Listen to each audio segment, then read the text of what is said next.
छत्रपती संभाजी महाराजांच्या गोव्याचा पोर्तुगीजांचा तह पूर्ण झाला आणि त्याच दरम्यान औरंगजेबाने आपला दूत त्यांच्याकडे पाठवला.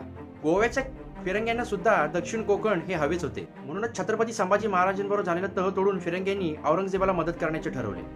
औरंगजेबाने गोवेकरांना मराठ्यांच्या किनारपट्टीवर हमला करण्याचे आदेश दिले. 1 नोव्हेंबर 1683 रोजी व्हॉइसरॉयने कोंढा किल्ल्यावरती हल्ला केला होता. त्यावेळी किल्ल्यावरती कृष्णाजी कंक आणि येसाजी कंक हे पितापुत्र होते. छत्रपती संभाजी महाराज किल्ल्यावर पोहोचेपर्यंत ह्या पितापुत्रांनी अक्षरशः त्या सैनिकांची दानादान करून टाकली होती. असं म्हणतात मित्रांनो, कृष्णाजी कंक यांचं अक्षरशः रौद्ररूप धारण झालं होतं. पोर्तुगीज सैन्यांची इतकी कापाकापी आणि ते सैनिक इतकं मारलं होतं कृष्णाजी कंक यांनी की असं म्हणतात कोंढा किल्ल्यालगतचा जो समुद्र किनारा आहे त्याचं पाणी अक्षरशः लाल लाल झालं होतं. ह्या युद्धात जरी कृष्णाजी कंक यांना वीरमरण आलं तरी पण गोव्याचा व्हॉइसरॉय असेल किंवा ते पोर्तुगीज सैन्य असेल हे अक्षरशः त्या पितापुत्रांना घाबरून गेलं होतं. बाकी तुम्हाला काय वाटतं कमेंट करून नक्कीच सांगा आणि व्हिडिओ आवडला असेल तर नक्कीच लाईक आणि शेअर करा.